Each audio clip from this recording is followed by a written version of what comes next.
قبائل کے انضمام کا فیصلہ کیا. ایک جھوٹی رپورٹ تیار کی گئی اور ہم نے پارلیمنٹ میں اس رپورٹ کے جھوٹ کو واشگاف کر کے پیش کیا اور کوئی ان کے پاس جواب نہیں تھا. اور یکدم سے اسمبلی میں آتا ہے، کوئی بحث اس پہ نہیں ہوتی، بغیر بحث کے قانون آتا ہے اور پاس ہو جاتا ہے اور کہتے ہیں ہم نے بڑا کمال کر دیا. کہ اگر آج آپ قبائلی عوام سے نہیں پوچھیں گے تو پھر انڈیا کشمیر کے بارے میں کشمیری عوام سے نہیں پوچھے گا اور وہ کشمیر پر قبضہ کر دے گا.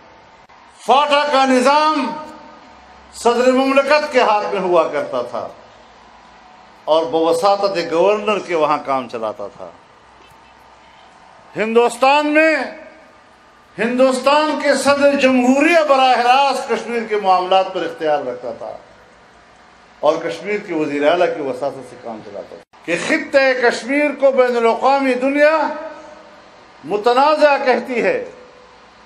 فاٹا پہ ابھی یہ نام نہیں ہوا کہ یہ متنازع علاقہ ہے، لیکن شاید اس اقدام کے بعد یہ ڈیورنڈ لائن کا تنازع کھڑا ہو جائے گا. جذباتی ماحول پیدا کر کے ہمدردیاں حاصل کرنا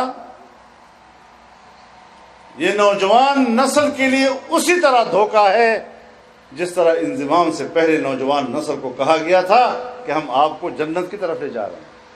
آج بھی فاٹا میں امن و امان نہیں ہے. مسلح گروہ گھروں میں داخل ہو کر لوگوں کو قتل بھی کرتے ہیں اور ان کے مال کو بھی لوٹتے ہیں.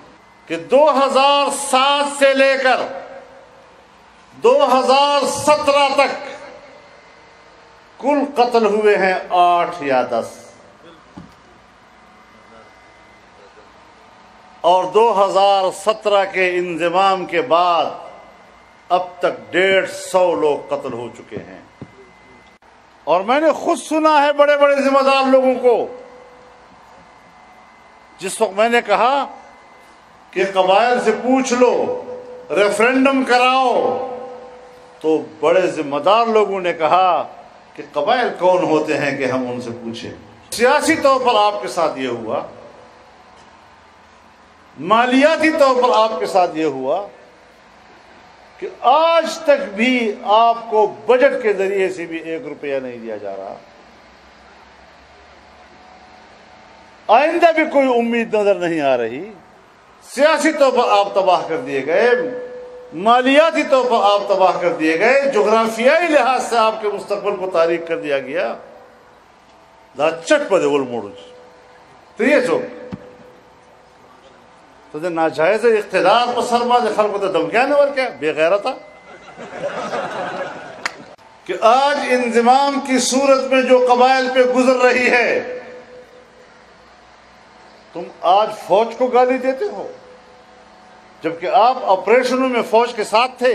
آج آپ فوج کو گالی دیتے ہیں جبکہ انضمام کے لیے آپ ان کے ساتھ تھے. قبائلی عوام کو ان سوالوں کا جواب کون دے گا؟ غریب آدمی آج زندگی نہیں گزار سکتا. مہنگائی نے کمر چور چور کر کے رکھی. نوجوان کی بے روزگاری اور اس کی مایوسی بھی تاریخ کا حصہ بن گئی. اور لوگ کہتے ہیں تم نے اقتدار سے اتارا نہیں. ایک ہے اتارنا اور ایک ہے اس کی حیثیت ختم کرنا. یقیناً کچھ دوستوں کی کمزوریوں کی وجہ سے اگر ہم اتارنے میں کامیاب نہ ہوئے، یہاں تک تو لے آئے ہیں کہ پاکستان میں اس حکومت کے رٹ نظر نہیں آ رہے. لیکن اس افراتفری میں ملک کیسے چلے گا؟ اداروں کو بھی سوچنا چاہیے. یہ ملک ان کا بھی ہے، یہ ملک ہمارا بھی. اگر وہ ملک کو سمجھتے ہیں تو ہم بھی ملک کو سمجھتے ہیں. اس پر اتفاق کہ یہ حکومت نااہل ہے. ہم اس ملک کی بقا اور اس کو طاقتور بنانے میں اداروں کو سپورٹ کرنے کو تیار ہیں. آج حکمران کہتا ہے فوج میری پشت پر ہے. یہ سیاسی لحاظ سے اچھا نعرہ نہیں ہے.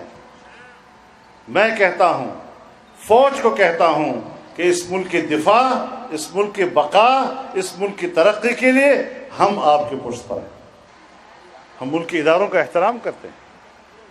ہاں ان کی رائے سے اختلاف کرتے ہیں، اس میں کوئی شک نہیں۔ یہ ایک جرم ہم کرتے ہیں کہ جس بات کو سچ سمجھتے ہیں اس کو بڑے آداب کے ساتھ پیش کر لیتے ہیں۔ ہماری نسلوں کے لیے ملک سے باہر کوئی جگہ اور کوئی جاگیر نہیں ہے،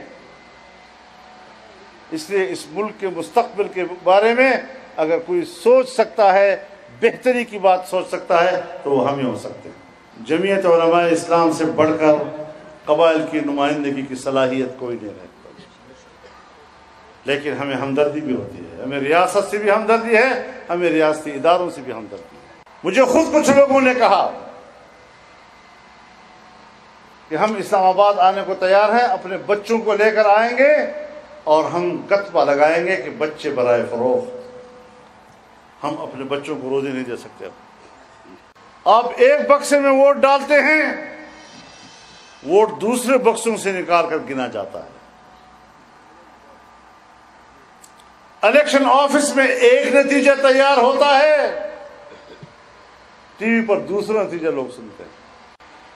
NFC ایوارڈ میں ہمارا حصہ وہ نہیں ڈال رہے ہیں فاٹا کے لیے، اب تو 3 صوبے آپ کے ہاتھ میں ہیں، تو سندھ کو چھوڑیے، آپ کے تینوں صوبے آپ کو 1 روپیہ دینے کے لیے تیار نہیں ہو رہی۔ کیوں؟ تو ہم نے بجا طور پر کہا تھا کہ یہ حکومت ناجائز ہے۔